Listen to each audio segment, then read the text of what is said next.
अभी हाल ही में हमने आपको एक रिपोर्ट दिखाई थी जिसमें आपको हमने बताया था कि किस प्रकार से एटीजी के जो अभ्यर्थी हैं वो रिज़ल्ट के लिए कशमकश कर रहे हैं, क्योंकि काफ़ी लंबा समय बीत गया है और उनका रिज़ल्ट जारी नहीं हुआ है।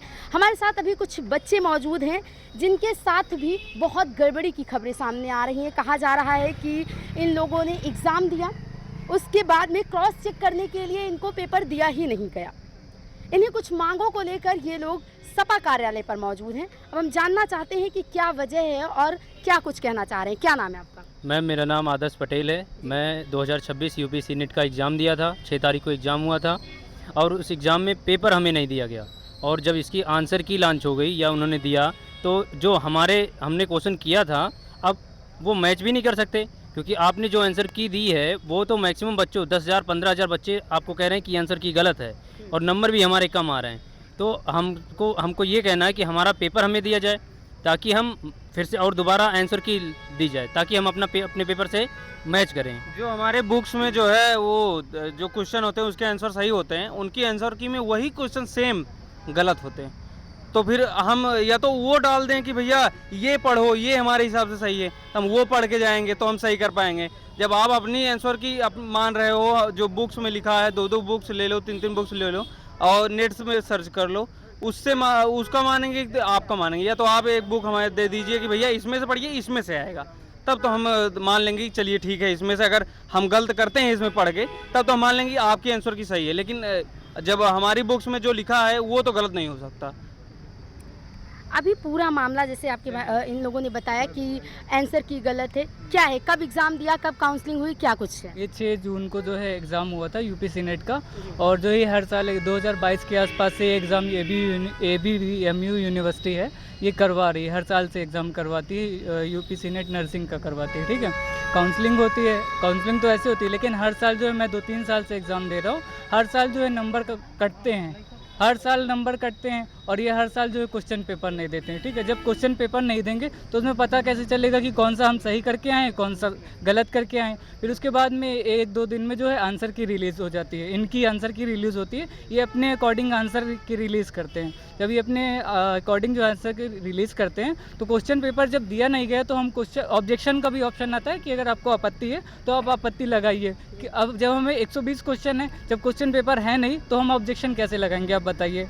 यही सबसे बड़ा मुद्दा है। और सबसे बड़ी प्रॉब्लम कि हमेशा जो है कुछ नंबर कटते हैं, ये तो मैं क्लियर कह सकता हूँ। मैं 100% नहीं कह सकता हूँ कि पूरा है, लेकिन नंबर हर साल मेरे कटते हैं, ये तो तय है। ऑब्जेक्शन के लिए हम लोग इसीलिए आए हैं कि मेन मोटिव है हम लोगों का कि पेपर दिया जाए। पेपर दिया जाए तो हम लोग देख सकते हैं उसमें कैसे क्या इन्होंने आंसर की रिलीज कर दी। अब हम लोगों ने जो सोल्यूशन से मैच किया उसमें मार्क्स हम लोगों के ज़्यादा आ रहे हैं और इनके अकॉर्डिंग मेरे मार्क्स बहुत कम आ रहे हैं, उसी बेस पे रिजल्ट दिया गया है। तो हम लोगों की सिर्फ एक ही मांग है कि पेपर दिया जाए। पेपर दिया जाएगा तो हम लोग पता कर सकते हैं, पेपर देने के बाद हम लोग सेटिस्फाई है। जैसे ही पेपर दिया जाता है हम लोगों को कोई ऑब्जेक्शन नहीं है, जितने मार्क्स आते हैं हम लोग उससे सेटिस्फाई होते हैं। बस हम लोग यहाँ तक आए हैं समाजवादी कार्यालय सिर्फ इसलिए कि हम लोगों को पेपर दिया जाए और नेक्स्ट ईयर से जो पेपर है ये पोर्टल पे अपलोड होना चाहिए और स्टूडेंट्स को पेपर मिलना चाहिए।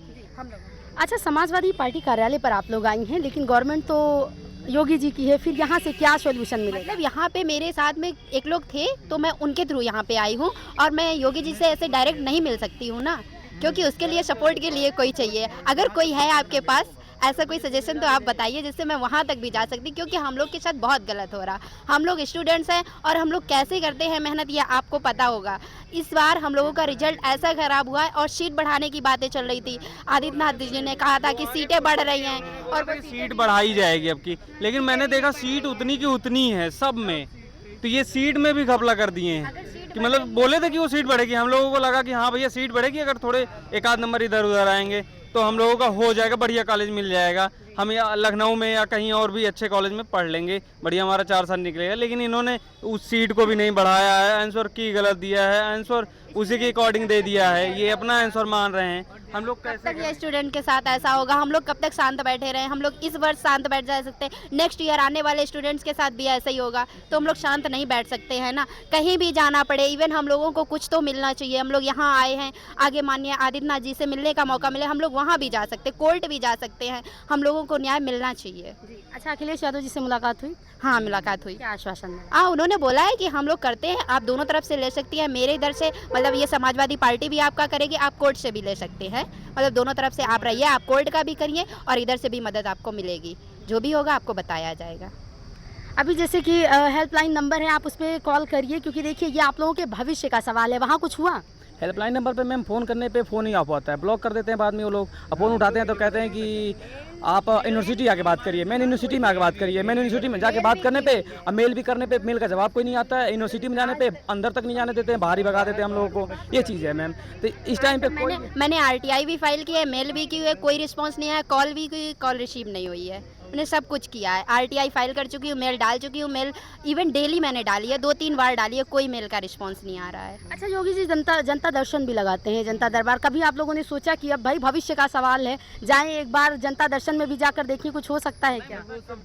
काम इतना कम टाइम है, काउंसलिंग स्टार्ट हो चुकी है, अब काउंसलिंग आज फर्स्ट राउंड का लास्ट डे है, अब हम लोग क्या कर सकते हैं, मतलब बहुत कुछ किया है, इतना यहाँ तक आए हैं। हाँ। यहाँ पे सपोर्ट मिल गया था तो हम लोग मिल लिए, वहाँ पे कोई सपोर्ट मिलेगा तो हम लोग ज़रूर जाएंगे, अपनी बात रखेंगे। और 4-5 दिन में काउंसलिंग होनी है, हम बहुत परेशान। 21 तारीख को नीट का पेपर भी है, उधर भी हम लोग परेशान हैं। और हम लोग काउंसलिंग बाद में भी करवा सकते हैं, इतनी जल्दी करवा रहे हैं, ऐसा नहीं करना चाहिए ना। तो अभी आज तो आप लोग कह रहे हैं काउंसलिंग का लास्ट डे है, फिर आज भी कुछ हुआ नहीं, फिर क्या करेंगे अब? अरे अभी फर्स्ट राउंड का जो काउंसलिंग चल रहा है ना, अभी उसका लास्ट डे है। अभी 3-4 राउंड जो काउंसलिंग होती है उसका भी डेट बचा हुआ है। की डिमांड है कि ये काउंसलिंग यहीं रुकना चाहिए, ये काउंसलिंग अगर रुक जाती है तो आगे कुछ हो सकता है। अगर ये लोग कुछ कर रहे हैं तो काउंसलिंग यहाँ से रुक जाएगी तो आगे कुछ हो सकता है, रिजल्ट रीचेक हो सकता है हम लोग का और पेपर मिल सकता है, री एग्ज़ाम हो सकता है, री एग्ज़ाम हो ना हो तो रिजल्ट रीचेक हो सकता है और हम लोगों का जो ये है मिल सकता है कुछ भी सोल्यूशन। अभी लास्ट में अगर बोला जाए तो आप लोगों की अभी इन प्रेजेंट क्या मांगे हैं, क्या चाह रहे हैं, कैसे क्या हो? हम लोगों की एक ही मांग है कि वेबसाइट पे पेपर अपलोड किया जाए, हम लोगों को पेपर चाहिए और ये ऑब्जेक्शन करने के लिए आंसर शीट तो होनी चाहिए। हाँ वो होना चाहिए और ये काउंसलिंग रुकना चाहिए। जिन जिन के साथ प्रॉब्लम हुई है हम लोग का रिजल्ट दोबारा चेक हो। हमने क्वेश्चन पेपर मिल जाए उसके बाद में हम लोग चेक कर लेंगे, और क्वेश्चन पेपर ही प्रॉब्लम है सबसे बड़ा। तो हमारे साथ ये वो छात्र हैं जिन्होंने कहा है कि अभी आज फर्स्ट काउंसलिंग का लास्ट डे है और अभी के लिए ये काउंसलिंग रोकी जाए क्योंकि हम लोगों को आंसर शीट चाहिए, क्योंकि ऑब्जेक्शन का ऑप्शन तो दिया जा रहा है लेकिन ऑब्जेक्शन किस बिहाफ पे किया जाएगा उसके लिए क्वेश्चन पेपर होना ज़रूरी है। अब देखना ये होगा कि इन छात्रों की बात सुनी जाती है या फिर तमाम मुद्दों की तरह ये मुद्दा भी दबा दिया जाए और इन छात्रों का भविष्य जो है वो यूं ही अंधकार में डूबा रहेगा।